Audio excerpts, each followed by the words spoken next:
Well, it's been a little over a month since President Trump returned to the Oval Office, and there has been mixed reaction over his handling of several issues. Joining us now to discuss all things surrounding that is Mr. Alain Sanders, former Time Magazine senior reporter and professor of political science at St. Peter's University in New Jersey. Mr. Sanders, always a pleasure to see you, sir. Welcome back to the show.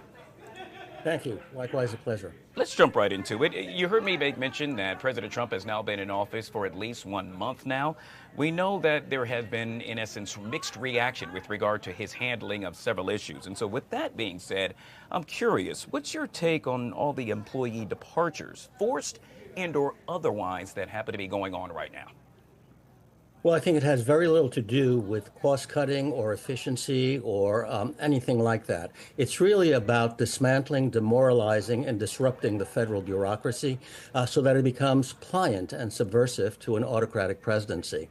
That's clearly the goal. If you're really interested in cost cutting and efficiency, you don't take a meat axe to hurt people right and left and to basically instill fear in the people who work for you. So it's really a wholesale dismantling in order to make whoever remains and whatever the remnants of the bureaucracy are pliant and subversive to an autocratic presidency. Yeah, obviously a lot of folks are concerned, specifically right here in the D.C. area. We know we have a lot of federal employees that are based right here in this area. You touched on that, and that is cost. Do you believe cost is the motivation behind all of this? No, absolutely not. One can see already that it doesn't really, cut cost. We have, I think, dozens, perhaps as many as 100 lawsuits. Who pays for those lawsuits? The American people. So it's not about cost cutting or any kind of efficiency.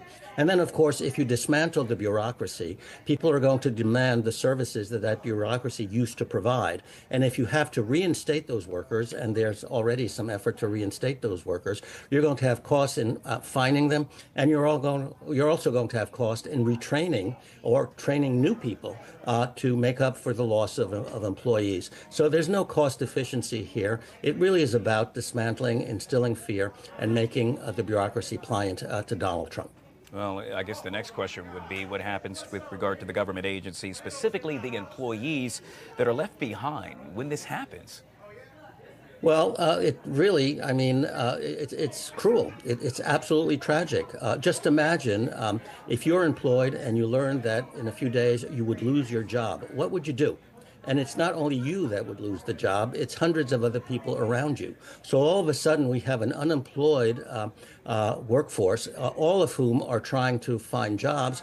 And what guarantees do you have that you will be able to find a new job when hundreds of others are also seeking a job? So it's absolutely cruel, throwing people out onto the streets. And that doesn't inspire any confidence or any trust in the government from those employees. A number of Americans would argue that when you make mention of President Trump right now, you would also have to make mention of Mr. Elon Musk. And with that being said, I'm curious, what do you think about his involvement with Mr. Musk, his being the president? Well, clearly I think it's very obvious. Basically, President Trump has basically handed over the presidency to Elon Musk and set him up to be the fall guy for anything that goes wrong.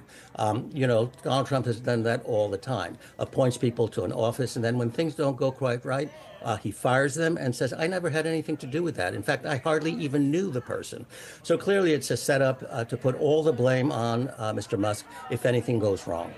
We know, obviously, a lot of this will end up in the courts. It's all about the legal action, if you will. And with that being said, will court rulings really prevent some of these actions from standing up? It's the million-dollar question that most Americans have.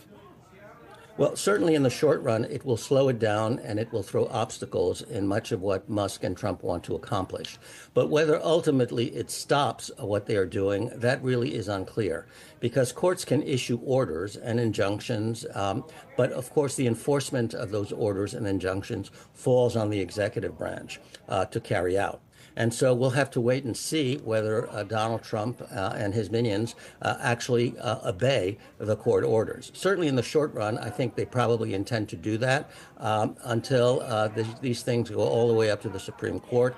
They're waiting to see what the court will do. And as we know, the court has been quite compliant with Donald Trump's requests. and arguments.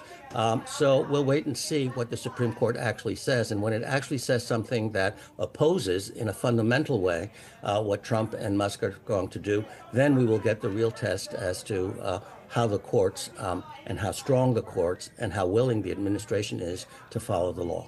One thing's for sure, it has a plot made for a movie. I think most would agree. Yet again, we have been joined by Mr. Alain Sanders, former Time Magazine senior reporter and professor of political science at St. Peter's University in New Jersey. Mr. Sanders, always a pleasure to see you, sir. Thank you so much for your time. Thanks a lot. Take care. All right, guys, we'll take a quick break and we'll be right back.